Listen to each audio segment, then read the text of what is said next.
Welcome back. If you've just joined us, you're watching the news at 10 on Channels Television, coming to you live from Lagos and Abuja. A reminder of our top stories. Confusion as military defers to the school authorities over controversial rescue of 121 schoolgirls in Borno. President, service chiefs and PDP governors meet in Abuja over insecurity in the country. Another meeting with all governors scheduled for next Wednesday. Another violent attack in Wukari throws village into panic. Gunmen kill some residents. And Ukraine Interior Minister says 3 pro-Russian separatists have been killed just as parties to the dispute reach agreement in Geneva.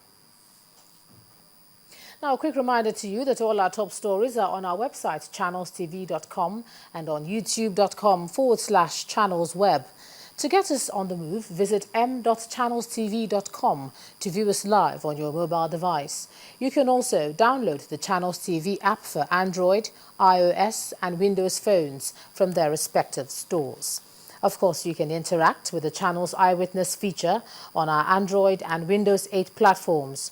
So if you have pictures or videos to share with us, tap the application on your device, swipe to reveal the Eyewitness menu, and then follow the instructions to share your reports, pictures and videos. Well, the increasing popularity of the Channels Eyewitness platform is a testimony of Channels Television's drive to connect with its viewers wherever they may be. Now, in supporting news gathering, viewers have exposed their grievances against social ills, with the most notable being the recent bomb blast that claimed scores of lives in Nyanya, the Federal Capital Territory. Well, in this next report, our correspondent Orolua Shonibare looks at how the world of news gathering has improved thanks to the contributions of you, our viewers.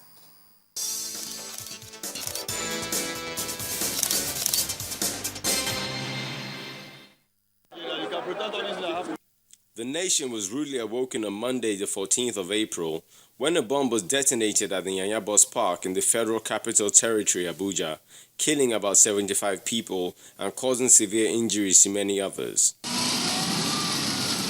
Pictures from our eyewitness reporters came flooding in, but most are too gruesome to air.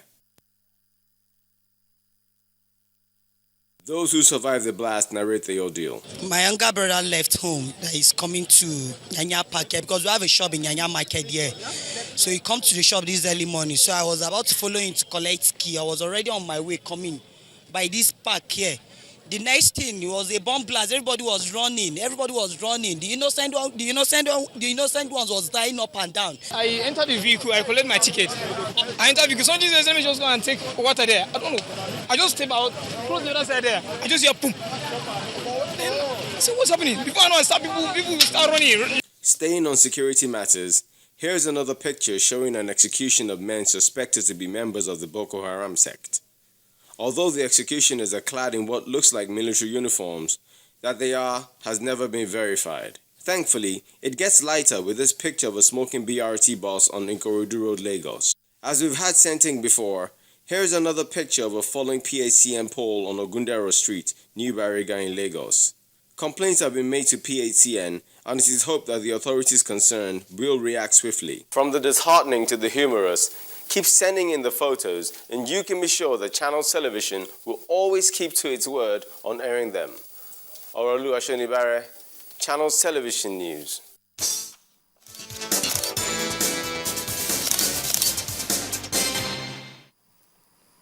All right, over now to Abuja. Here's Linda Akigbe. Linda.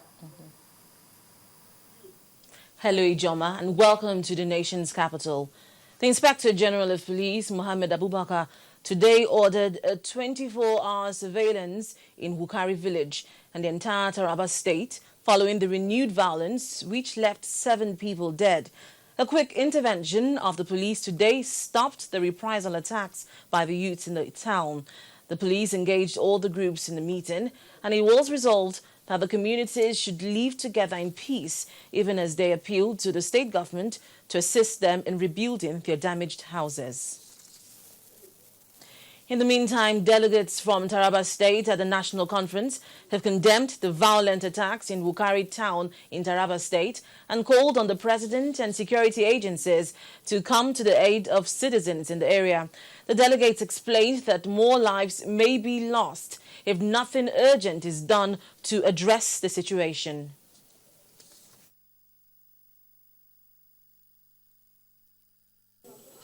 We speak on behalf of our people to ask the federal government, while appreciating their efforts, to step up the tempo in bringing these acts to an end. We condemn in totality, we condemn with everything we can find these acts that are completely unprovoked and unjustified.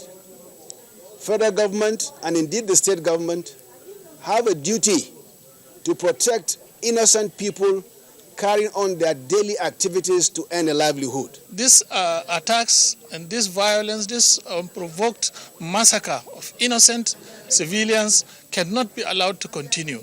And we as citizens have a role to play. Our state government has a role to play. Our local governments have a role to play.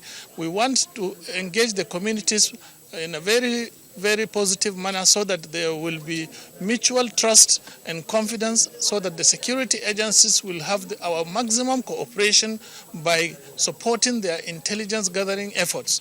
It is our hope that this shall never happen again to Taraba State, and it is our hope that the federal government and in particular the security agencies will nip this problem in the bud. The abductors of the Kogi State Speaker's two sons have established contacts with the government and are demanding ransom of 200 million naira. Channels Television gathered that the abductors, who put a call to the Speaker, requested that the amount be paid before the end of the week. On Tuesday, the two sons of the Kogi State House of Assembly Speaker, Honorable Momo Jimo Lawal, were abducted by unknown gunmen. 7-year-old Ogirima Lawal and Master Afiz Lawal, who is just 2 years old, were kidnapped in the family home of the Speaker in Okene local government area of the state. You must apologize within 7 days or be ready to meet us in court. That's what former head of state Muhammadu Buhari is telling leadership of the People's Democratic Party, PDP. The PDP had linked General Buhari with Boko Haram at the wake of the recent attacks in the northeast and Abuja. But General Buhari is asking the PDP to tender unreserved public apology, claiming he is not a violent person. According to him, and I quote, "I cannot sit back and allow my image and that of my political party be smeared by falsehood in the name of politics," end of quote. He gave 3 reasons dissociating himself with the terrorist group, insisting that he is not a violent person. In his words, and I quote, "I am not violent, and other than my professional calling as a soldier, I have never associated with violence. I abhor violence and have never advocated it," end of quote. He threatens to take the PDP to court if the allegation made by the party's National Publicity Secretary Olisametu is not retracted and public apology tendered. The federal government has assured delegates of the forthcoming World Economic Forum Africa of their safety during the conference. Supervising Minister of Planning, Ambassador Bashir Yuguda, also said that measures have been taken to beef up security in and around the Federal Capital Territory.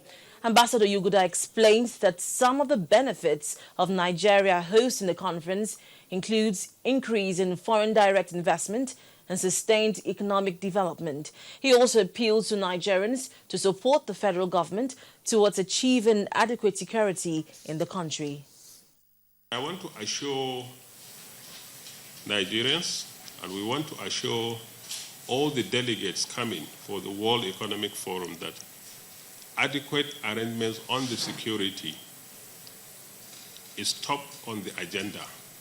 Not even because of the recent happening on Monday, but in one of the committees, because we have about 9 committees that are handling various aspects under the World Economic Forum. And security is one of the most important committees. It is headed by the Inspector General of Police.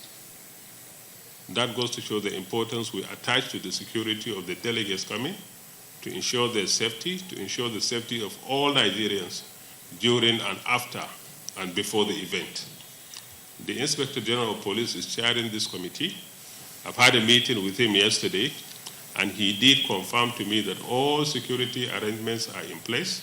Security will be beefed up. The security of the delegates coming, Nigeria is guaranteeing their security. We'll do the best we can as a nation to do that because it is our responsibility to protect the lives and security of all the delegates coming. The new president of the Court of Appeal, Justice Zainab Bulkachua, has been sworn in. At the swearing-in ceremony in Abuja, Chief Justice of Nigeria, Aloma Mukhtar, challenged the appeal court president to exercise the highest standard of professionalism in the discharge of her duties. The Chief Justice added that there is a need for Justice Bulkachua to shun all forms of political pressures in order to adjudicate without fear or favor. Justice Zainab Bulkachua, who is the first female president of a court of appeal, pledged to uphold the tenets of judiciary at all times. And that's all from Abuja. Back to you, Ijoma. All right, thanks a lot for that, Linda. Now, when the news at 10 returns, a look at the day's business news. Plus, Unilever Managing Director visits University of Lagos, engages students in career education. Do join us again.